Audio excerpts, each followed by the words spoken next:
അർച്ചനാസ് tarot ലോകത്തിൻ്റെ പുതിയൊരു വീഡിയോയിലേക്ക് എല്ലാവർക്കും സ്വാഗതം. കഴിഞ്ഞ വീഡിയോയിൽ നമ്മൾ ജനുവരി മാസം ജനിച്ചവർക്ക് വേണ്ടിയാണല്ലോ കാർഡ് റീഡ് ചെയ്തത്. ഇന്ന് നമുക്ക് ഫെബ്രുവരി മാസം ജനിച്ചവരുടെ എനർജിയെ ബേസ് ചെയ്തുകൊണ്ട് അവരുടെ പ്രസൻറ്റ്, ഫ്യൂച്ചർ എന്നിവ നോക്കാം. അതിനു മുമ്പ് ഞാനൊരു കാര്യം പറയട്ടെ. ഈ ടാരറ്റ് കാർഡ് റീഡിംഗ് എപ്പോഴും നമ്മുടെ ജീവിതത്തിലെ ചെറിയൊരു കാലയളവിനെയാണ് സൂചിപ്പിക്കുന്നത്. ഒരു വ്യക്തിയുടെ ജീവിതത്തിൽ ഉണ്ടാകാൻ പോകുന്ന മാറ്റം അല്ലെങ്കിൽ ഉചിതമായ ഒരു തീരുമാനം എടുക്കാനുള്ള മാർഗനിർദ്ദേശം അവയൊക്കെയാണ് ഈ കാർഡിലൂടെ സാധ്യമാകുന്നത്. ഏതൊരു വ്യക്തിക്കും കാർഡ് വഴി ജീവിതത്തിൽ ഉടനെ നടക്കാൻ സാധ്യതയുള്ള മാറ്റങ്ങളെക്കുറിച്ചും ഭാഗ്യങ്ങളെയും തിരിച്ചറിഞ്ഞ് അതിന് അനുയോജ്യമായ ഒരു തീരുമാനമെടുക്കാൻ സാധിക്കും. ടാരറ്റ് കാർഡിൻ്റെ മറ്റ് സവിശേഷതകളും ഗുണങ്ങളും ഇനി വരുന്ന എപ്പിസോഡുകളിലായി ഞാൻ വിശദീകരിച്ച് തരുന്നതാണ്.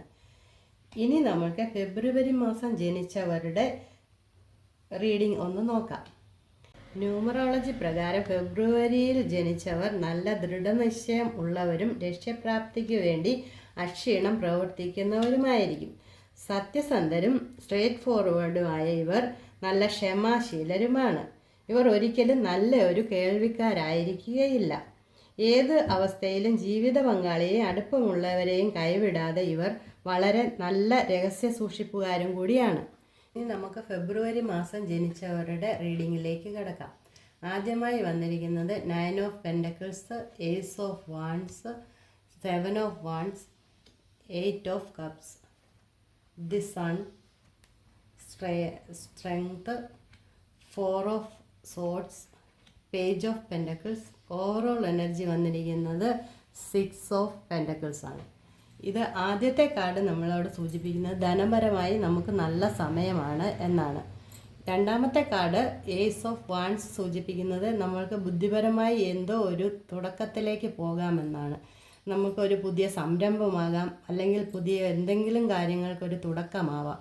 ഇത് നമ്മൾ മുമ്പോട്ട് കൊണ്ടുപോകുമ്പോൾ നമ്മൾ ഒറ്റയ്ക്ക് നിന്ന് ഇതിനെ പോരാടി ജയിക്കണം എന്നാണ് കാണുന്നത്. നമ്മളെ സഹായിക്കാൻ ഒരുപാട് ആൾക്കാർ കാണണമെന്നില്ല.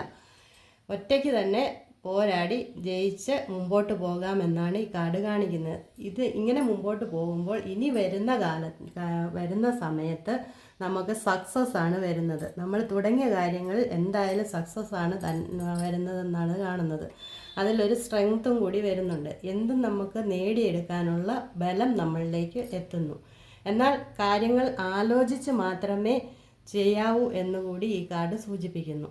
നമുക്ക് ധനപരമായ ഒരു വരവാണ് ഈ കാർഡ് സൂചിപ്പിക്കുന്നത്. നമ്മൾ ഓവറോൾ എനർജി നോക്കുമ്പോൾ നമുക്ക് ധനത്തെ ഒരു ബാലൻസിൽ കൊണ്ടുപോകാം എന്ന് തന്നെയാണ് സൂചിപ്പിക്കുന്നത്. ഈ ഫെബ്രുവരി മാസത്തിൽ ജനിച്ചവർ നല്ല ദൈവാനുഗ്രഹം ഉള്ളവരാണ് എന്നാണ് ഇത് സൂചിപ്പിക്കുന്നത്. ഈ മഞ്ഞ കളറുകൾ ദൈവാനുഗ്രഹത്തിൻ്റെയാണ് കാണിക്കുന്നത്. നമ്മൾ എന്ത് കാര്യങ്ങൾ തീരുമാനിച്ചാലും ആലോചിച്ച് മാത്രമേ അതിലൊരു അന്തിമമായ തീരുമാനം എടുക്കാവൂ എന്നും നമ്മൾ ഒറ്റയ്ക്ക് നിന്ന് പോരാടി ഇതിൽ വിജയം കണ്ടെത്തണമെന്നും കൂടി ഈ കാർഡുകൾ നമ്മളെ സൂചിപ്പിക്കുന്നു. നമുക്ക് ഇനി ഒറക്കിൾ കാർഡിൽ ഒരു കാർഡും കൂടി എടുത്ത് നോക്കാം. ഇത് യൂണിക്കോൺ കാർഡാണ്. യൂണിക്കോൺ കാർഡുകളിൽ ഒരു ഒറക്കിൾ കാർഡ് കൂടി നമുക്ക് എടുത്തിട്ട് നോക്കാം എന്താണ് എനർജി ഇതിൽ വന്നിരിക്കുന്നതെന്ന്.